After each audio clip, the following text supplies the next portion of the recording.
활력 넘치는 도시 베트남 경제 수도 호치민으로 스픽스 가족 여러분을 초대합니다. 천혜의 자연을 즐기며 급속하게 성장하는 베트남을 경험합니다.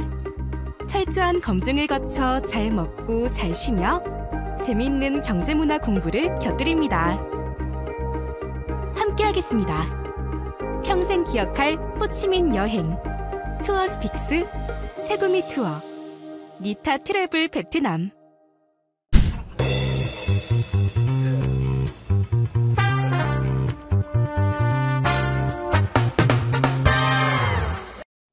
네, 김종대 레이더 시작하겠습니다. 어서 오십시오. 안녕하세요. 잘 다녀오셨습니까? 뭐 아주 의미 깊은 중국 여행. 뭐 2달 만에 또 갔는데 2달 후에 또 가요. 또 세미나가 있어가지고. 이번에는 무슨 일로 가신 거예요? 이번에 이제 그 9월 세미나 준비도 할 겸 중국 정부 관료들도 좀 만나봐야 되겠고. 어디 갔다 오신 거예요? 그래서 길림성 그 한국학연구원장, 사천대학교 한국연구원장 만나고. 장소는 물론 뭐 운남청에서 만났습니다만은 두루두루 그 굉장히 좋은 정보도 있었습니다.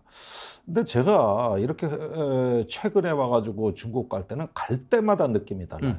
하루가 다르게 긴장이 고조된다는 걸 느껴요. 미중 간에? 예. 그럼 우리한테도 이제 한미일 동맹이 어떻게 되는 거냐 이런 관심도가 굉장히 다르고 제가 듣는 얘기로는 시진핑 주석이 굉장히 민감하게 보고 있다. 이런 이야기도 빈말이 아닌 것 같습니다. 만나는 관료들마다 그렇고 주변 정세에서 이 높은 장벽이 세워지고 있다는 거. 그 뭐 중국의 그 방간첩법 때문에 말이 많지 않습니까? 우리 지금 한국인들이 가장 불만이 중국의 비자가 아주 까다로워진 건데 이런 부분도 그렇습니다. 그게 그 방간첩법이 왜 나왔나 이런 것도 이제 가서 막상 그 살펴보면.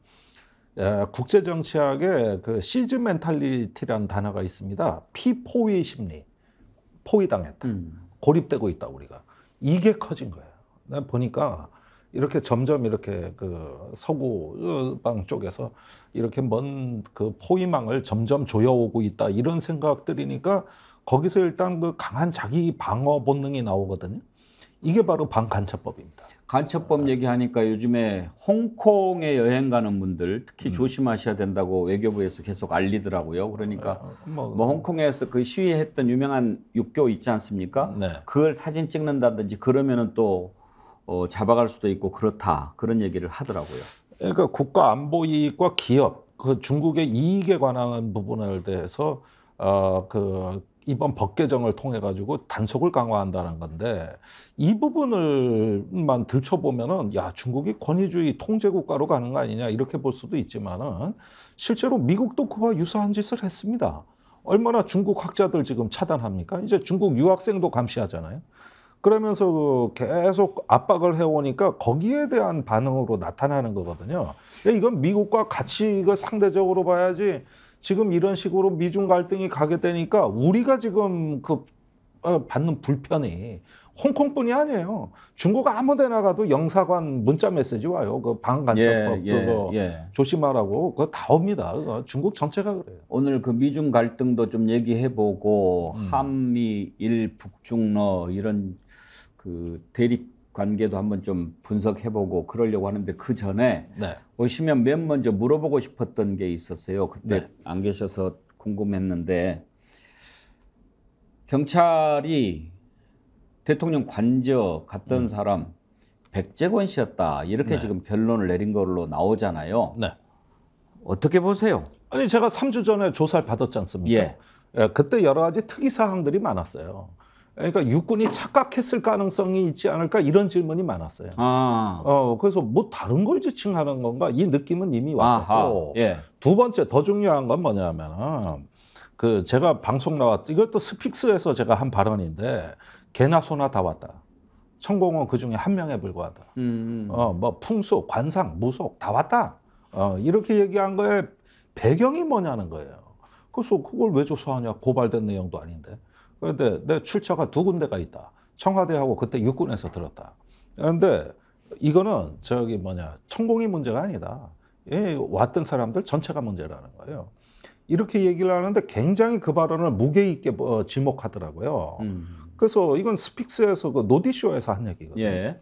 근데 왜 그런가 했는데 그 의문이 그 다음 주에 풀렸어요. 백재권 교수가 펑 나타난 거죠. 근데 백재권 교수가 여기에 나타난 건 뭐냐면은 제 진술이 구체적이거든요. 카니발 2대를 타고 왔다. 마스크를 쓰고 왔는데 마스크 밑으로 수염이 허옇게 비쳤다. 뭐 김용현, 윤한홍 이런 어떤 중요 인물들하고 같이 왔다.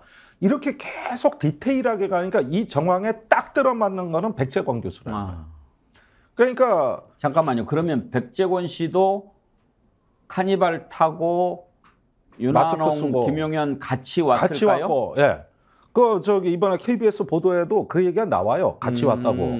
그러니까 이게 보니까 자, 천공이 아니라 백재권 교수다. 그런데 천공은 역술인이고 백재권 교수는 풍수다. 풍수는 문화다. 역술이 아니다. 이렇게 이야기를 하려고 지금 대체제를 내놓은 거란 말이에요. 예. 그런데 그게 경찰 얘기가 맞다 손 치더라도 천공도 풍수 봅니다. 천공이 왜 풍수를 안 봅니까? 그 용산시대 제일 먼저 얘기한 게 천공인데. 그러니까 역술은 태어난 시를 따지는 거고 풍수는 장소를 따지는 거고 관상은 생김새를 따지는 거지 다 같은 속설이자 그 보는 관점만 다르지 다 비과학이에요. 속설이고. 그런데 풍수는 되고 역술은 안 된다? 이 기준이 또 하나의 무속이라고 봐요. 저는 그런 분류법 자체가 또 하나의 무속이다. 이거 어디서 나온 기준이냐 이거죠. 그런데 여기서 백재권 교수가 나오면서 풍수는 괜찮다. 그러니까 음주운전을 했는데 막걸리 먹은 게 아니라 양주 마신 거야. 이러면서 음주운전을 물타기 한단 말이에요. 그 음주운전이나 이 음주운전이나 그게 그거고 두 번째는 이게 천공 백재권이 다냐 그러면 아니라는 거죠. 그 육군에서 분명히 저희가 증언을 듣기로는 하도 많이 와서 누가 누군지 모르겠다예요.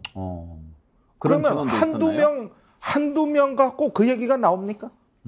그다음에 경찰도 육군에 조사를 갔는데 똑같은 소리를 들은 거예요. 그러면 떼거지로 왔다는 거예요. 누가 용산에 똥 싸지르니까 쇠파리, 똥파리 다 몰려왔다는 거예요.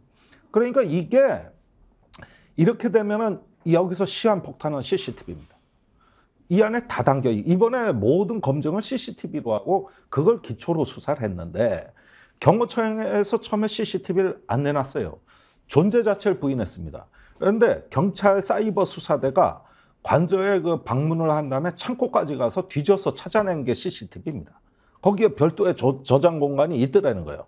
그러니까 이런 것도 제대로 확인을 안 해보고 고발부터 한 거거든요. 그걸 달라 그러니까 안 된다.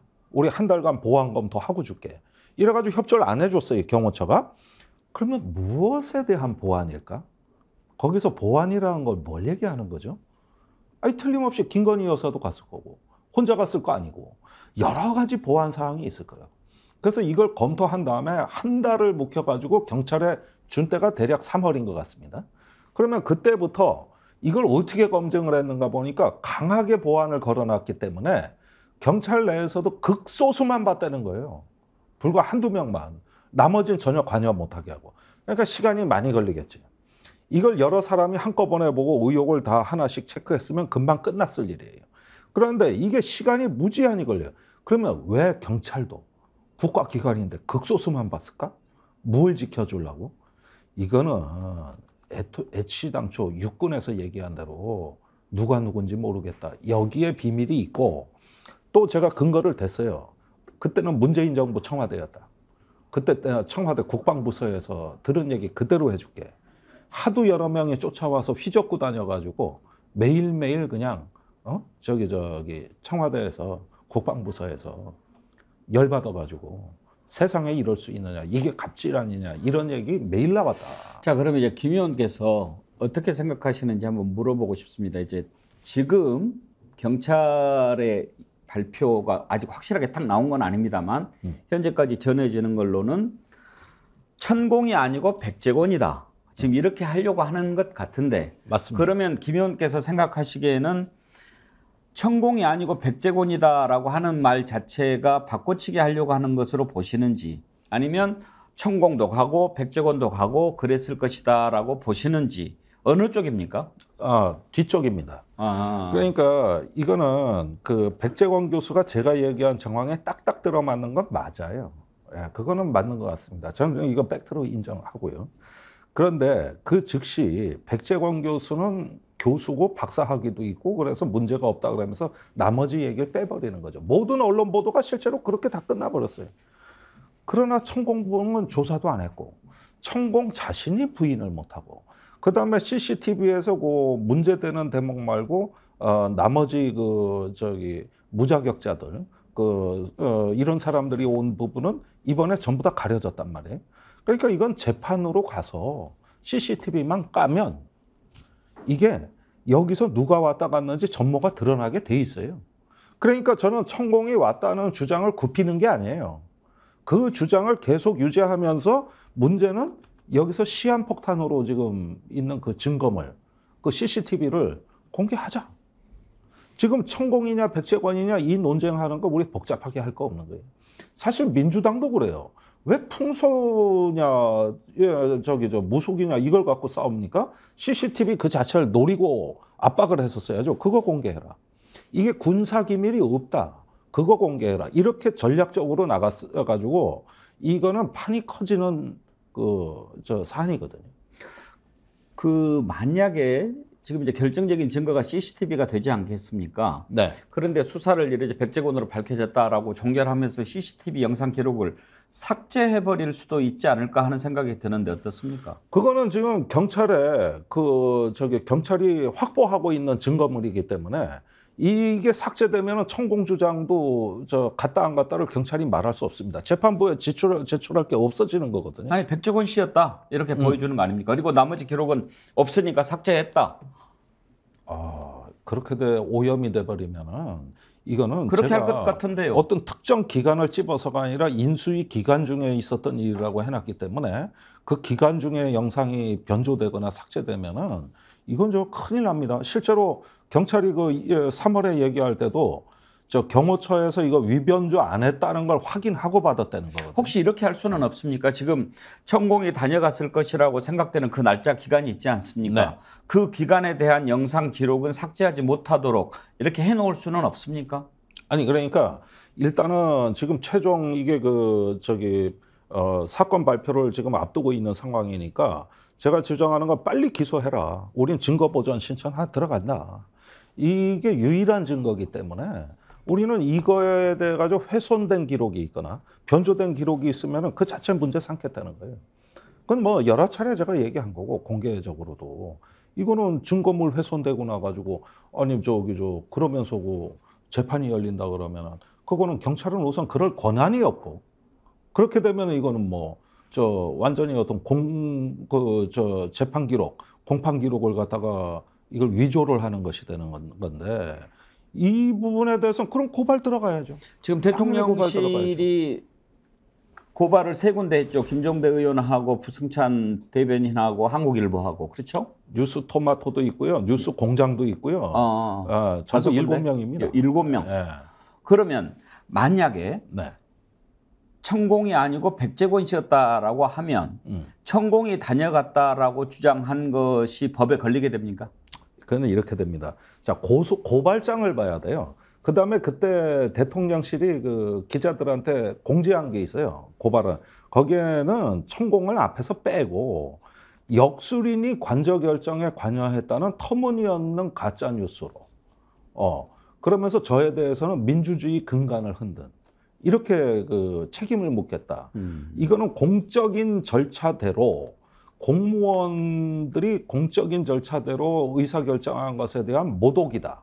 이렇게 얘기를 했거든요. 그러니까 역술이라는 것은 개입한 적이 없다. 이게 고발 내용입니다. 그러네요. 그러면 대통령실 고발이 정당하려면 네. 백재권 씨는 역술가가 아니다. 풍수 지리는 역술이 아니다. 이게 성립이 돼야 되나요? 그겁니다.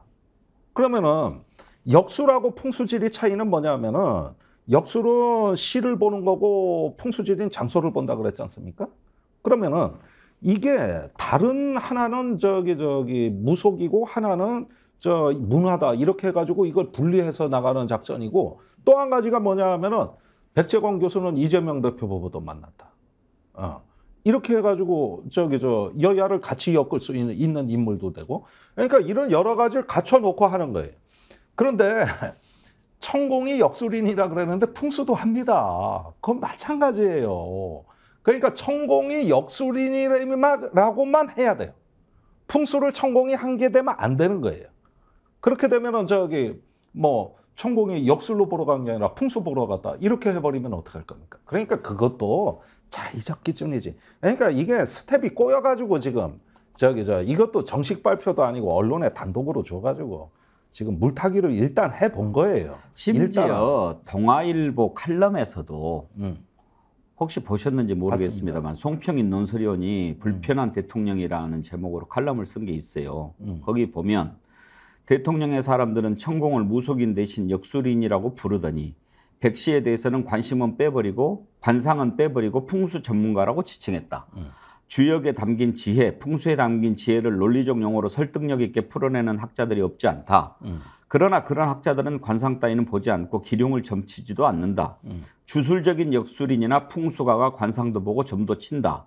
그러니까 이런 얘기도 했어요. 사회학자 막스 베버는 근대를 주술로부터의 해방이라고 정의했다.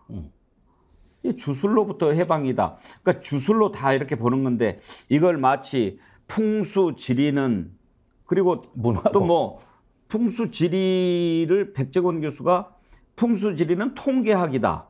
악의적인 가짜 뉴스는 멈춰야 한다라고 하는데 풍수 지리가 통계학이라고 그러면 역술도 통계학이죠. 당연하죠. 관상, 주역 다 그렇죠. 그리고 주역은 원래 철학이에요. 그렇게까지 이렇게 사이비로 이걸 갖다가 다 사업화하고 자기 명성에 이용해서 그렇지. 주역은 주역 강의 도울 선생이 썼잖아요. 그러니까 이런 부분들을 주역을 주술로 바꾼 사람들입니다. 그러니까 뭐는 되고 뭐는 안 된다?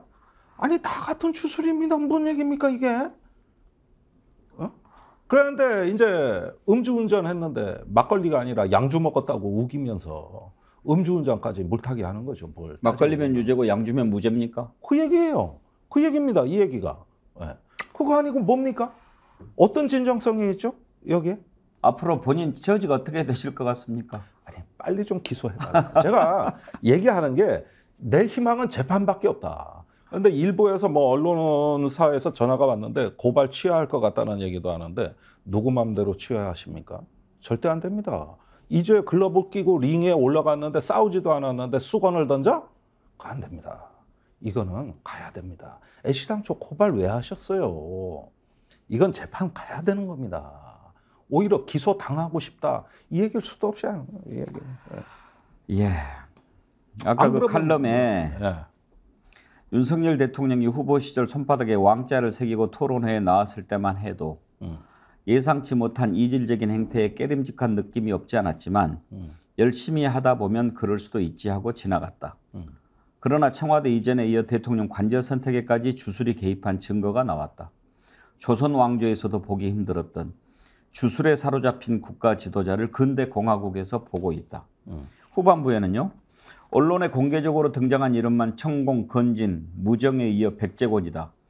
처음에는 김 여사만 주술의 진심이고 윤 대통령은 마지못해 끌려다닌 줄 알았으나 그게 아니었다. 그가 주술로부터 얻는 심리적 안정은 공사의 구분을 뛰어넘게 만드는 정도인 듯하다. 누구나 주술에 빠지면 공사의 구분을 반드시 뛰어넘게 돼 있다. 이렇게 지적을 했는데 나라가 이렇게 가서는 안 되죠. 아니 그러니까 간디 묘비명에 보면은 7가지 죄악 중에 첫 번째가 철학이 없는 정치거든요. 이걸 죄악이라 그랬거든요. 근데 왜 대통령이 됐는지 자기의 어떤 그 정치관이 뚜렷하지 않은 정신적 공허함, 그런 공백 상태에서 사이비 과학이 개입하는 거예요. 용산 시대를 우리가 회고해 봤을 때 한 번의 공청회나 토론회도 없었습니다. 국민 여론에 귀 기울인 적 없습니다. 그리고 전격적으로 폭주했습니다. 그러니까 국민들 얘기에 귀를 기울인 것이 아니라 관상풍수가의 이야기에 귀를 기울였어요. 이것이 우리의 공적 시스템의 위기라는 겁니다. 제가 그거를 이야기하는 거지 내가 특정인을 공격하자고 하는 것도 아니고 이 자체가 우리가 비정상으로 감수해야 될 불편이 돼버렸다. 그런 점에서 불편한 대통령이란 표현은 맞는 거예요. 예, KYOH님 기소 바란다. 시원하십니다. 클레이홍님 월요일은 종대타임. 예, 항상 응원 드린다고 글 주셨습니다. 자, 한번 이것도 어떻게 진행되는지 한번 봅시다. 아이, 그럼요. 예. 네.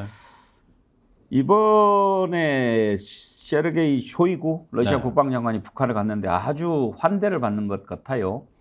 왜 간 것 같습니까?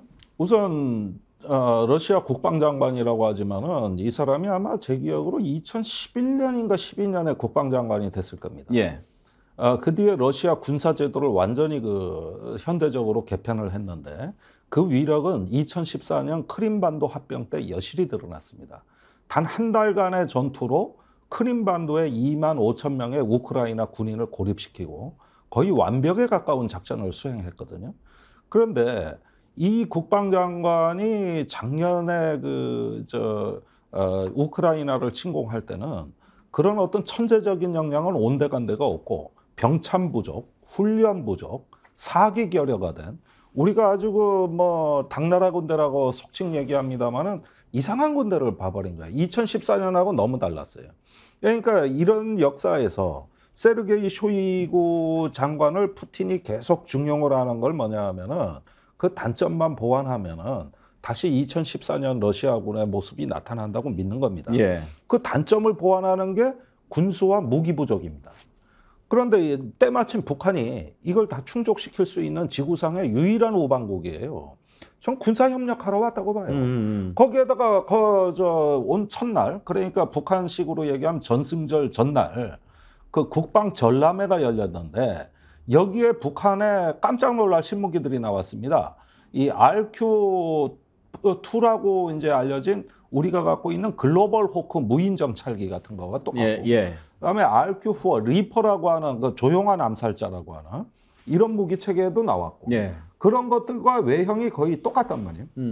그런데 이런 것들을 개발했다 하더라도 무기 안에 내장된 첨단 센서 이런 어떤 그 기술들은 북한이 아직 못 갖고 있어요.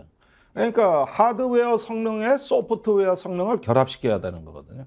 근데 이 점에 있어가지고 러시아가 하나의 원천 기술을 소유한 종주국입니다. 예. 그런 면에서 지금까지 북한이 ICBM을 비롯해서 개발한 모든 무기 체계가 다 러시아가 원천 기술인데, 그런데 일부를 이렇게 빼내오듯이 카피하듯이 하니까 개발 속도가 느리고 완전성에 결여됐어요. 근데 세르게이 쇼이구가 여기에 왔다는 거는 무슨 의미냐는 거예요. 우리 앞으로 대한민국 안보 비용이 걷잡을 수 없이 증가하는 거예요. 그럼 왜 그랬냐, 러시아가? 윤석열 대통령이 우크라이나 가가지고 같이 싸우자는 말을 했기 때문이에요. 예. 거기에 대한 응답이 나온 거란 말이에요. 그러니까 저는 윤 대통령이 우크라이나 간 걸 비판한 게 아니라 가서 한 말을 비판했거든요. 그랬는데 거기에서 굉장히 레드라인, 예. 말하자면 도를 넘었다. 이거 굉장한 어떤 지정학적인 역풍이 예상된다고 하는데 그게 생각보다 빨리 왔어요. 지금 중국하고 북한은 혈맹 관계 아닙니까? 네. 그러면 이번에 전쟁을 계기로 중국보다 러시아하고 더 가까워질 수도 있을까요? 그렇죠. 아무래도 러시아가 전쟁하는 국가고 중국은 아직 회색지대에 있거든요. 예. 그러니까 북한에서는 러시아에 더 일단은 협력의 우선순위가 높아진 거고, 중국하고 관계는 이상해졌어요. 북한하고. 제가 중국 가서 집중적으로 확인한 게 그건데, 예. 자, 우리 언론에 6월 날짜까지 나왔다. 14일 날. 중국, 북한 다 관계 튼다 그랬다. 그래가지고 단체 관광객도 다니고 무역도 하고 이제 다 튼다 그랬다. 그런데 안 열렸다. 왜 그랬을까? 알아보니까 북한 쪽 사정이래요. 예. 북한 쪽에서 틀어버렸다는 겁니다. 그 이유가 중국에게 북한의 노동자들이 많이 와 있는데 이걸 트게 되면은 교대를 빨리 해줘야 된대요. 그런데 북한에 다시 데리고 가서 재교육을 다 시켜야 된다고. 그게 쉽지가 않다는 거예요. 그러니까 그냥 닫아놓고 거기서 눌러앉아 일만 해. 예. 이렇게 하는 식으로 북한이 닫아 그런 걸로 되는데 그게 노동력 문제더라고요. 그러니까 지금 북한하고 중국은 트질 못해요. 즉 다시 말해서 북한이 자기 통제가 급한 거예요. 반면에 러시아는 군사협력 위주로만 가면 되는 거거든요. 그런 점에서 우리가 북한의 지금 처지가 내부 통제가 너무나 어렵구나. 이런 북한도 머리에 좀 지진 나겠네요. 이런 상황에서 미국하고 중국이 또 좀 가까워지면 더 고약해지잖아요. 그렇습니다. 끝으로 8월 18일 날 한미일 정상이 캠프 데이비드에서 만난다는 것 아닙니까? 이번에는 뭘 얘기할 것 같습니까? 제 생각에는 그 한국과 일본이 미국이 원하는 공급망 재편에 더 적극적으로 행동해 주는 걸 원할 겁니다. 아시다시피 일본이 23개 반도체 장비 수출 통제 제도를 올해 초에 발표했거든요. 예. 근데 이것의 실행력을 좀 제고해 달라 그러면서 중국의 반도체 숨통 조이는데 일본의 보다 더 확고한 행동이 요구가 된다고 할 수 있고 예. 한국은 메모리 반도체를 중국에 팔지 말아야 됩니다. 그러니까 이런 걸로 해서 반도체 전쟁의 인위적 공급망 재편에 어떤 더 결속을 다지고 그다음에 안보 문제 이런 것들 얘기할 겁니다. 그거는 뭐냐면 한미일 역시 그 협력, 군사 협력 문제인데 제가 아까 모두의 시진핑의 최대 관심사가 이거라 그랬어요. 예. 자, 이 부분에 있어가지고 어떤 그 삼국 공동 대잠수함 훈련, 미사일 방어 훈련 이런 부분들이 이제 앞으로 활성화될 가능성이 매우 높습니다. 그러다 보면은 중국 쪽에서 제일 관심 있는 행사가 저 한미일 정상회담이에요. 그러니까 이게 지금 우리는 우리 일만 잘하면 된다고 자꾸 생각을 하는데 엄연히 상대가 있더라고. 예. 다녀보니까 이게 재정학적인 전략풍이라고나 해야 될까? 이런 어떤 백래시 일종의 어떤 역풍들 이런 부분들 이번에 어떻게 고려할지 전 뭐 윤 대통령 눈에는 안 보인다고 생각이 되고요. 미국이 가장 바라는 것은 이제 반도체 공급망 그 부분이고, 네. 일본은 이번에 이제 그 부분에 대해서 미국 편을 좀 들어주면서 한국을 같이 만나면서 후쿠시마 오염수 문제도 좀 풀고 이런 생각도 있겠죠. 당연하죠. 그런 것들은 뭐 상당히 일본의 어떤 그 중요한 이익이 걸린 문제고 또 잘 풀리고 있다고 믿고 있고. 그런데 지금 우리 산업부, 경제부, 외교부가 다 중국을 만나고 싶어해요. 전부 용산이 길목을 막고 있습니다. 이런 게 앞으로 안 풀리는 거죠. 저 정상회담 이후에. 한미일 정상회담 관련해서는 앞으로 시간이 있으니까 조금 더 얘기가 나오면 그때 한번 더 짚어주시죠. 네. 예, 오늘 감사합니다. 감사합니다.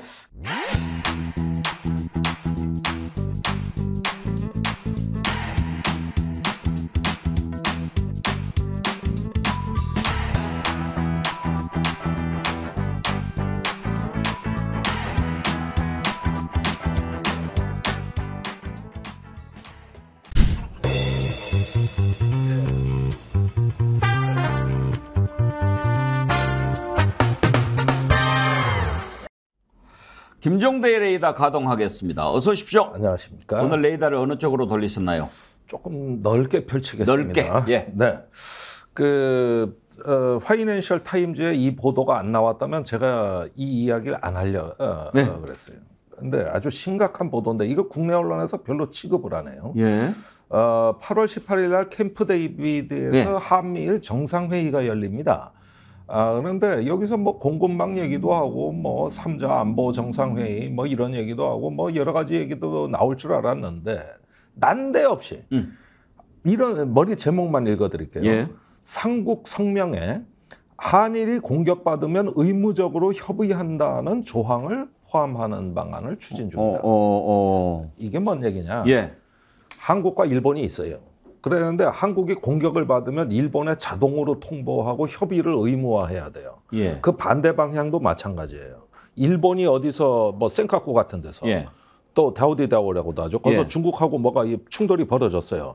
그럼 한국에 자동 통보가 되고 우리가 의무적으로 협의에 참여해야 돼요. 일종의 인계철선 같은 걸 만들겠다는 겁니까? 뭐 이거는 이제 인계철선 같은 뭐 주한미군 같은 존재는 아니지만 그러나 자동 협의거든요. 이건 자동 개입의 전 단계입니다. 예. 이게 발전하고 성숙되면 자동 개입이 되는 거예요. 그러는데 나는 이 얘기가 예. 이게 그 파이낸셜 타임즈에 한 군데 나왔다 그러지만은 한 가지 떠오르는 사실이 있어요. 예. 지난번에 나토 정상회의에 윤석열 대통령이 갔는데 그 연설이 좀 해괴한 거야. 제가 들어보니까. 혼자서 이상한 얘기를 했어요. 그때 뭐였어요? 연설에서. 저 별로 관심이 없어가지고 못 들었는데. 저기 그 동아시아에 그때 4개국이 갔어요. 저기 한국, 일본, 호주, 뉴질랜드. 예. 이 4개국이 단결해서 집단 안보 체제를 만들어야 된다 그랬어요. 집단 안보라는 건 나토를 얘기하는 거거든요. 전 세계에 그런 게 가동되는 전례는 나토 같은 거예요. 한국 대통령이 이 아시아에서 4개국이 주축이 돼 아시아판 나토를 만들자 이 얘기거든요. 근데 아무도 반응이 없어요. 그래서 제가 언론에 나와서도 저 미친 소리 한다 저거. 혼자 생각이다 이랬거든요. 그런데 그때 그 말이 이제 기억이 난다는 거예요. 이게 의무적으로 협의를 한다는 뜻은 집단 안보를 하자는 이야기고 이 집단 안보를 함으로써 한일 관계 이제 군사적 일체화에 본격적으로 착수하자 이 얘기인데 때마침 오늘 한겨레 신문의 기륜형 기자가 예. 그 워싱턴 특파원을 지낸 양반입니다. 그 기사를 아주 세게 썼던데 잘 보이게는 안 썼지만 이번 한미일 정상회의가 전략적 전환을 이루는 분수령으로 본다는 거예요. 그게 뭐냐 하면 안보 분야란 말이에요. 예. 그러니까 이게 이렇게 하면은 지금 시청자 여러분들께서 그러면 한일이 뭐 한미일까지 묶어가지고 이렇게 뭐 집단 안보 체제가 되고 정치적으로는 또 한미일 정상회의를 정례화한다. 그러니까 쿼드 같이 되는 거예요. 쿼드가 그 정례화된 회의 아닙니까? 4개국. 그런 것처럼 된다는 이야기인데 이게 생각보다도 진도가 이번에 좀 나갈 것 같아요. 자, 그러면 제가 궁금한 게요. 한일이 공격받으면 의무적으로 협의한다. 여기서 공격은 군사적 공격을 얘기하는 겁니까? 그렇습니다. 지금 한국이나 일본이 군사적으로 공격을 당할 위험성이 그만큼 높습니까? 저는 그 대상이 1차적으로 우린 북한이라 그러겠지만 일본은 중국이라 그럴 겁니다. 중국이 일본을 친답니까? 아니 지금 중국이 팽창한다고 일본이 공격 미사일 갖고 지금 난리가 났잖아요. 전쟁이 그렇게 갑자기 납니까? 전쟁이요 난다고 믿으면 나는 겁니다. 그러니까 전쟁이야 관리하면은 역제가 되겠죠. 전쟁은 역사적으로 보면 징후가 있지 않습니까? 네. 그리고 전쟁 얘기를 하면 전쟁이 나는 거죠. 네. 왜 가만히 있으면 될 일을 먼저 전쟁 얘기를 막 이렇게 꺼내는지 저는 그게 좀 이해가 안 갑니다. 아니 그러니까 이게 집단 안보로 나간다는 뜻은 어느 시점에 있을 그 분쟁이 일어나도 자동적으로 연루되자는 얘기고 그러면 작은 싸움이 큰 싸움이 되자는 얘기인데 이게 지금 어떤 그 가정, 시나리오 이런 부분들을 갖다가 모색을 하겠죠. 앞으로. 그러면 그게 대만이 될 수 있고 남중국해가 될 수 있고 센카쿠 다오디다오가 될 수 있고 그다음에 한반도가 될 수 있는 겁니다. 이 상황을 한일이 같이 대응하는 집단 안보 진영으로 이제는 하나의 안보 주체로 이제 묶어버리자 이 얘기인데 이 구상이 일본에서는 진즉 나왔었어요. 아직 일본 정부가 채택은 안 되고 있지만 이게 바로 1905년 체제의 부활입니다. 1905년 체제. 당시에 어땠습니까? 일본이 조선하고 을사늑약을 체결하면서 한편으로는 영국, 미국과 동맹을 맺었잖아요. 그래서 러시아 남하를 막은 거 아닙니까? 이 체제가 가장 이상적인 체제라는 거예요. 그러니까 어게인 1905년 체제. 이게 일본의 전략 구상이라고 이거 주로 서울대 남기정 교수가 얘기하는 건데 지금 나가고 있는 상황을 보면은 한국의 안보 주권이라든가 이 군사 주권 일부를 일본과 공유함으로써 저는 사실상 1905년 체제로 가고 있다고 봐요. 이게 지금 그런 양상에다가 이번 공동 성명에 힘에 의한 형상 변경 이 단어 한마디만 들어가면은 이거는 이제 더 커진다고 봐야 돼요. 사실상 대만을 얘기하는 그렇죠. 거거든요. 중국을 얘기하는 거거든요. 그러면 누가 보더라도 지금 이 어떤 그 집단 안보 체제는 중국을 주적으로 한 중국을 겨냥한 어떤 그 굉장한 전략적 결속의 상징처럼 보여질 거고 제가 월요일 날 이 방송에 나와서 말씀드린 건 뭐냐면 지난주 중국에 있었을 때 제가 제일 강하게 느낀 게 뭐냐 중국의 시진핑을 비롯한 중국 지도부가 한미일 이 군사협력에 엄청나게 민감하더라. 상상 이상으로 민감하더라. 제가 그걸 갔다 와서 방송에서 얘기를 많이 하는데 이거 보통 일이 아니라고 자꾸 말씀을 드리는 거거든요. 그러면 지금 이게 1905년 체제의 부활인 거거든요. 그때 러시아 중국을 남하시키는 걸 억제한 어떤 서구 동맹 체제의 아시아판. 이것으로서 구현되는 방식은 집단 안보 체제. 이렇게 가는 거예요. 그러면은 이걸 체결하기 위해서 일본 쪽에서 최근에 오염수 방류조차도 이 정상회담 이후로 미룬다는 거예요. 지금 저 가을까지는 안 간다는 거 아니에요, 오염수가? 여름에 뿌린다는 거 아니에요? 예. 예. 이제 뭐 노상방류 시작됐다는 거 아니에요? 끝나고 뿌릴 거라고 그러더라고요. 그런데 요거 다음에 예. 왜냐하면 이런 안보에 관해서 역사 문제를 증발시키고 그다음에 안보 결석을 낳는 이런 것들을 도장 꽝꽝 찍은 다음에 후쿠시마 오염수는 그 다음에 방류한다. 그것 때문에 안보 논의가 방해받으면 안 되는 거니까. 여기까지 간 거예요. 여기까지. 자, 그러면 이제 윤석열 대통령 휴가 끝나면 또 금방 미국 갈 것 같은데 네. 그 부분 한번 오늘 짚어봅시다. 세 사람이 회담을 해요. 네. 그러면 산수가 좀 돼요. 미국이 한미일 회담을 해서 가져갈 것, 얻을 것이 뭔지 보여요. 네. 지금 이제 반도체 공급망 재편이라든지 이런 것에 있어서 분명히 얘기도 하고 얻어가는 게 있겠죠. 네. 일본도 보여요. 이제 바이든 딱 앉혀놓고 한국 대통령하고 이렇게 있으면서 후쿠시마 그거 좀 거시게 해주고 뭐 이렇게 해서 얻을 것 같아요. 네. 우리는 뭐 얻나요? 우리는 이런 어떤 미일 동맹에 한국이 편승함으로써 저기 윤석열 대통령이 분명히 미국 갔다 오면 허벌나게 자랑할 게 있어요. 확장 억제에 대한 확고한 거죠. 이겁니다. 핵잠수함 자주 오고. 다들 현찰 전략 받아갖고 폭격기 가는데 혼자 어음 자주 받아오는 거잖아요. 네. 그래서 전략자산 자주 오고. 이거 보여주는 거예요. 군사적인 어떤 하나의 스펙타클한 하나의 퍼포먼스가 있는 것이죠. 그러니까 이런 지점에서 이렇게 보면은 이게 어떤 그 경제 문제는 말이에요. 자꾸 우리가 얘기를 하는데 저는 용산의 사고방식을 대충 알 수 있을 것 같아요. 제가 지난주에 경제부 나가는 자문 교수들하고 세미나를 했는데 용산의 사고방식은 이제 중국 경쟁 끝났다는 거예요. 꼬라박는다는 거예요. 그러니까 경제는 어차피 저기 중국하고는 디커플링으로 가게 돼 있고 이게 하나의 순리라고 보고 있기 때문에 그건 다른 변수가 없다는 거예요.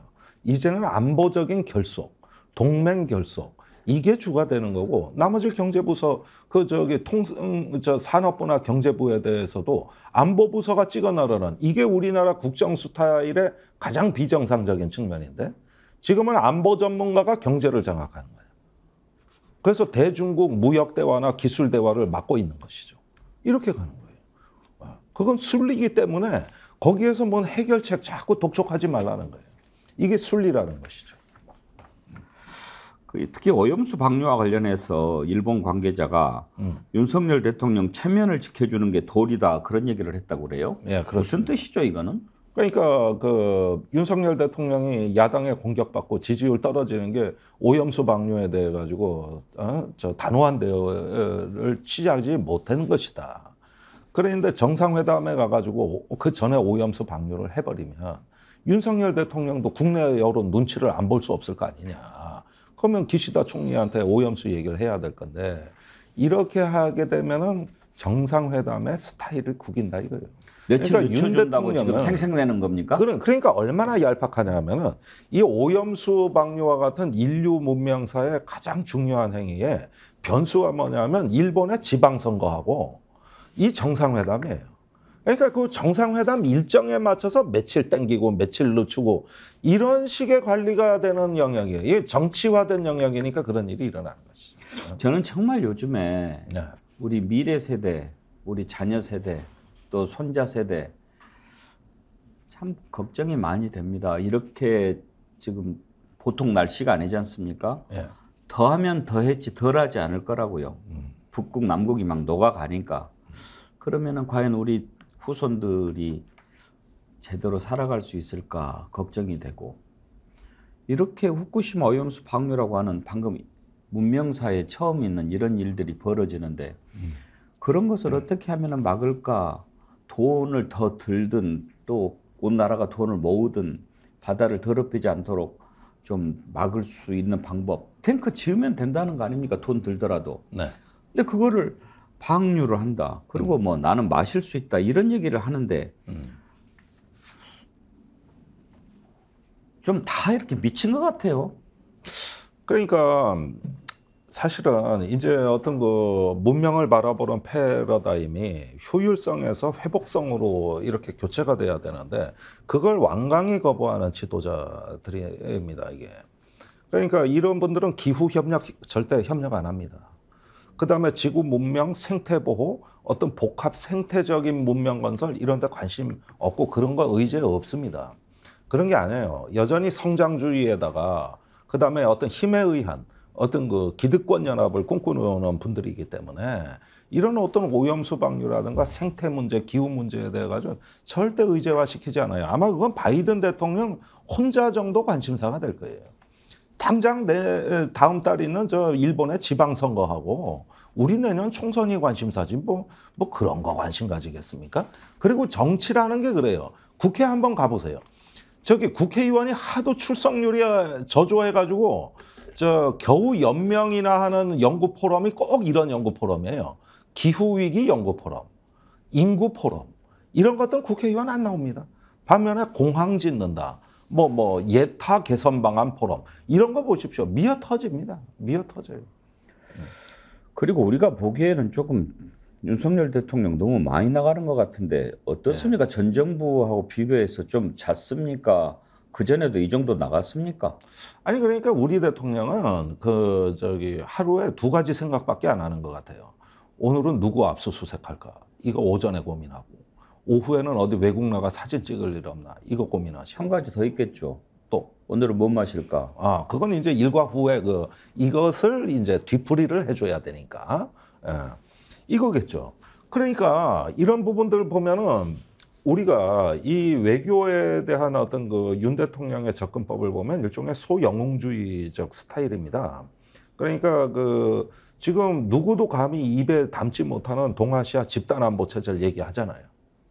그리고 그 집단안보 체제는 경제에서 중국하고 디커플링 되듯이 정치적으로 디커플링 하겠다는 얘기거든요. 사실은 제가 중국에 갔을 때 가장 놀란 게 이 대목이에요. 중국이 이 부분에 대한 관심이 보통 많은 게 아니라는 거는 여기에 대해 어떻게 대응해야 되냐. 지금 이거 걱정하고 있다는 얘기고 러시아의 세르게이 쇼이구 국방장관이 북한에 왔잖아요. 그 북한에 7월 27일 날 전승기념일 참석자 왔는데 그게 바로 윤 대통령의 우크라이나 방문에 대한 답방입니다. 답방. 그냥 온 게 아니에요. 그러니까 하루가 다르게 높은 장벽이 세워지고 있어요. 하루가 다르게 이 평평한 세상에 하루가 다르게 높은 철조망이 쳐지고 담장이 쳐지는데 전 감히 이렇게 얘기합니다. 지금 동아시아에 철의 장막이 설치되고 있습니다. 철의 장막이. 거대하게 대륙과 해양의 단층선을 가로지르는 새로운 어떤 냉전식의 철의 장막이 지금 형성되고 있어요. 이게 우리의 운명을 어떻게 바꿀까 앞으로? 그것이 우리의 앞으로 미래에 어떤 영향을 줄까? 이게 구렁이 담 넘어가듯이 슬금슬금 쳐지고 있어요. 이게 무서운 일이라는 거예요. 이게 바로 전쟁의 질서 아니야. 이 질서는. 예. 실제로 많이 나가는지 많이 나가는 것처럼 보인지는 뭐 확인을 해봐야 되겠습니다만 분명한 것은 너무 간대만 가요. 네. 외교라는 게 있는 것은 공고히 하고 없는 것은 새로 개척하고 지평을 넓혀가야 되잖아요. 외연의 확장. 그렇죠. 근데 가는 데만 가. 그렇죠. 안 만난 사람은 절대 안 만나요. 그쪽은 완전히 안 만나요. 네. 하고 싶은 것만 해가지고는 안 되지 않습니까? 이 세상 일이라는 게. 아니 외교라는 게 경쟁자나 적하고 하는 거지. 어차피 우리 편은 또 만나봤자 그 얘기가 그 얘기고. 그렇죠. 외교라는 거는 적이나 경쟁자를 갖다가 우호적으로 우리 이익에 맞게 조정하는 능력을 외교라고 하는 거고 진짜 실력은 그런 회색지대에서 나오는 거지 뻔한 판에서는 진짜 실력 아닙니다. 그거. 그런 면에서는 도덕적 이원론을 외교에 개입시켰다. 우리 편과 적, 망할 나라와 지속될 나라, 권위주의 국가와 자유의 국가 이런 식으로 모든 세상의 어떤 세상을 구분하는 도덕적 이원론 이런 것들이 이제 신학에서나 발견되고 근본주의 정권에서나 발견되는 특징들인데 실제로 윤 대통령이 그러한 철학을 외교에 반영하기 시작했다는 겁니다. 이번에 지금 이제 캠프 데이비드 정상회담과 관련해서 주미 한국 대사 조현동 대사가 최초로 다자 정상회의 계기가 아닌 단독으로 개최되는 회의다 이렇게 네. 평가를 했더라고요. 그러니까 뭐 나토나 이런 데서 여러 번 해서 한미일이 만나기는 했지만 한미일 정상만을 위해서 별도로 만나는 것은 처음이다 이렇게 의미를 부여했던데 왜 그러겠습니까? 손해볼 짓을 하는 사람들이 아니지 않습니까? 아이 그럼요. 네. 그래서 당연하죠. 손익 계산이라든지 대차 대조 이런 게 궁금하다 이겁니다. 자, 우선 기대해야 될 그 우리 반도체 설비 투자 1년 유예 기간이 10월에 끝나죠. 지금 온 기업의 관심사는 그거 연장하느냐 마느냐죠. 이 얘기 안 나올 겁니다. 연장되는 거 별로 기대하실 거 없어요. 자, 이거 별로 안 나올 거고. 두 번째, 일본이 올해 3월에 23개 반도체 제조 장비 수출 통제 제도를 발표했어요. 그것이 5월에 입법화가 됐습니다. 그 다음에 8월부터는 시행 기간이거든요.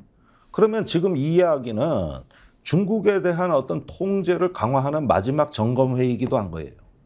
그러면 일본이 이제 8월부터 대중 반도체 장비 수출 이제 규제가 들어가냐 마냐 하는 시점에 중국이 딱 발표했어요. 그거 시행만 해라. 그러면 우리는 원자재에 대해서 수출 통제 제도를 시행하겠다. 이게 불과 지난주에 나온 얘기입니다. 그러면은 여기서 일본 입장에서도 이거 캥긴다고. 이거 해야 돼 말아야 돼. 그래 제도는 만들어 놨는데 운영은 좀 느슨하게 해놨거든. 미국은 그 나사를 조이겠죠. 그거를 조여 붙이겠죠. 그런데 한국의 설비 투자 유예?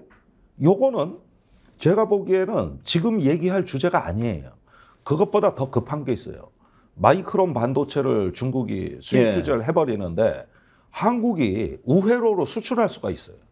그래가지고 중국의 강압적인 경제 정책을 한국이 협조해주면 안 되는 거 아니에요? 이런 부분이 오히려 나올 수가 있는 것이죠. 그러니까 지금 이 한미일 정상회의는 굳이 경제적 이익에 대해서 말하자면 적극적으로 우리의 이익을 관철하는 적극적인 외교가 아니라 더 손해보지 않는 방어적 회의가 될 것이다. 그러면은 더 앞으로 나갈 게 안 보인다는 거예요. 이게 지금 문제가 되는 겁니다. 예, 한미일 정상회담 하여튼지 좀 외국만 나가면 시끄러웠는데 이번에는 좀 뭘 좀 잘해서 잘 갔다 왔네 이런 얘기를 좀 들었으면 좋겠어요. 글쎄 말입니다. 뭐 캠프 데이비드가 또 유서 깊은 장소니까 거기에 맞는 품격을 좀 보여주셔야 되는데 참 걱정이 앞섭니다. 한 가지 좀 약간 뜬금없기는 한데 오셨으니까 그거 한번 물어볼게요. 네. 경북 칠곡에 트루만 대통령 동상을 세운다고 그래요. 네. 이승만 대통령하고 같이. 한번 역사적으로 봤을 때 트루만 대통령이 우리가 동상을 세워서 찬양하고 업적을 기릴 정도로 우리나라의 은인이라고 봐야 됩니까? 네. 역대 가장 인기 없는 대통령이고 재선에 실패했고 또 정식으로 대통령이 된 게 아니라 대통령의 유고로 인해서 승계받은 부통령이 승계받은 이 당사자가 트루먼입니다. 그런 점에서야 뭐 사실은 미국에서 기억하는 사람이 거의 없고 두 번째 한국 전쟁과 관련해서라면은 한 가지 평가해야 될 거는 그 강경 호전주의 또 확전주의자 메가더를 견제했다는 데 대해서는 굉장히 우리가 높은 평가를 전 해줘야 된다고 봅니다. 사실 메가더는 그때 중국에 폭격을 하자 그랬고 대만을 동원해서 중국 본토에 상륙 작전을 하자 그랬고 핵을 쓰자고 그랬잖아요. 세 번째가 핵무기를 쓰겠다 그런 거예요. 그런데 이 트루먼 대통령이 도저히 메가더를 감당이 안 되는 게 이 사람은 군신입니다. 군신. 사람이 아니에요. 거의 뭐 카리스마는 거의 모든 미국을 휘어잡았는데 아무 정치적 기반도 없고 정식으로 대통령 된 것도 아닌 트루먼 대통령이 메가더를 잡아버린 거예요. 그래가지고 어떻게 해임시켰어요. 그러자 트루먼 지지율이 확 떨어져가지고 야구장에 시구하러 갔더니 정관중이 야유를 했어요. 그런데 그 트루먼이 아니었다면 이 전쟁은 더 큰 재앙이 될 뻔도 했던 것이죠. 그러면서 메가더와 트루먼은 정반대의 업적을 남긴 거예요. 그런데 이승만 대통령은 어느 편이냐 하면 메가더 쪽에 가까워요. 이 양반은 정전협정도 반대했던 사람이에요. 북진통일이죠. 그렇게 되니까 이런 부분에 있어가지고 트루먼은 자기의 정치적 이익을 희생해 가면서 강경주의자를 제압한 거고 그게 한국전쟁 종결 프로세스가 된 겁니다. 만일에 지금 바이든 대통령이 우크라이나 전쟁을 그런 식으로 접근했다 그러면 재선 안 됩니다. 그러나 트루먼은 그걸 한 거예요. 난 그 용기는 평가해야 된다. 이렇게 봅니다. 그것도 지금에 와서 평가지. 그때 한국인들 다 반대했습니다. 그런 면에서 이거를 하더라도 무슨 정신을 기리는 건지 좀 정확히 합시다. 그게 트루먼하고 메가더하고 이승만이 같습니까? 그 사람들 서로 간에 대해서 진저리를 친 사람들이에요. 그래가지고 오죽하면은 이승만 제거 작전까지 세웠겠습니까? 군사 동원해가지고 정전협정 서명 안 하고 방공포로 석방한 저 이승만 제거하는 그 암호명도 있잖아요. 그 제거 작전까지 세워 이랬던 그 혼란기에 우리가 그 무질서한 세계 속에서 배고프고 죽어가면서 이 나라에 그래도 생명을 이어온 겁니다. 그런 면에서 좀 그 역사도 제대로 좀 알자. 그러니까요. 네. 아니 트루먼 대통령 동상을 세운다고 그래서 왜 세우는 거지? 그리고 트루먼이 어떤 사람이지? 사실 트루먼 이름이 나온 것은 윤석열 대통령이 지난번에 미국 갔을 때 그거 명 받아왔잖아요. 모든 짐은 내 앞에서 멈춘다. The buck stops here. 네. 그거 받아오면서 뭐 그런 말이 나왔는데 그래서 그러는지 지금 말씀 들어보니까 어떤 사람이고 뭐 때문에 세우려고 하는지 최소한도 그거는 알고라도 좀 봐야 될 거 아닙니까? 그러니까요. 돈을 누가 들였는지는 모르겠습니다. 이유는 왜 그렇고. 예. 그러니까 아무거나 그냥 동맹이라 그러면 뭐든 다 하자는 거니까 논리적인 맥락이 없어요. 이승만 대통령 동상. 그전엔 또 백선엽 장군 동상도 세워졌다고 그러네요. 네. 7월 7일. 네. 그러니까 저는 앞부분에도 말씀드렸듯이 트루먼 연상되는 게 이제 요즘 연관 검색어라고 하지 않습니까? 예. 한국 전쟁, 핵, 전쟁. 지금 전쟁의 위협이 항상 있지만 현실적으로 눈에 보이지 않는 상황에서 우리 입으로 먼저 전쟁 이야기를 할 때인가? 윤석열 대통령이 그랬잖아요. 먼저 전쟁 이야기 꺼낸 거 아닙니까? 네, 압도적이고 우월한 전쟁 얘기했습니다. 왜 그러냐 이거예요. 그러니까 올해가 정전 70년인데 이 70년이 새로운 평화를 준비하는 정전 70년이 아니라 또 다른 전쟁을 준비하는 정전 70년이 돼버렸어요. 그건 남북한 지도자가 다 똑같아요. 이런 면에서 정전협정 자체도 평화 회담을 하자고 마지막에 명기한 게 정전회담인데 그걸 정치회담이 열리지가 않고 오늘날까지 정전이 이어지는 이 현실은 부끄러운 겁니다. 이건 정말 치욕이에요. 근데 또 다른 전쟁을 준비하는 정전 70년. 이렇게 돼버린 거예요. 저는 이게 우리 기성세대가 지금 우리 아이들한테 가장 부끄러워해야 될 일이 바로 이거라고 봅니다. 결국 70년 동안 뭐 했냐는 거예요. 뭐 했냐. 이게 지금 우리가 낯을 못 들고 상황입니다, 지금. 평화를 외치고 부르짖어도 평화가 올까 말까 한 판에 평화는 입에 올리지도 않고 전쟁 얘기만 해대면 이제는 아예 집단 안보로도 하자는 거예요. 그리고 중국, 러시아가 다 적국이 돼가고 있어요. 철의 장막이 세워지고 있습니다. 이게 가장 슬픈 일입니다. 속에서 뭐 올라오니까 레이더 걷어내립시다, 오늘은. 그래도 너무 슬퍼하지 마시고 또 우리가 힘을 내야죠. 감사합니다. 오늘 고맙습니다. 감사합니다. 네, 김종대 전 국회의원과 김종대 레이더 함께했습니다.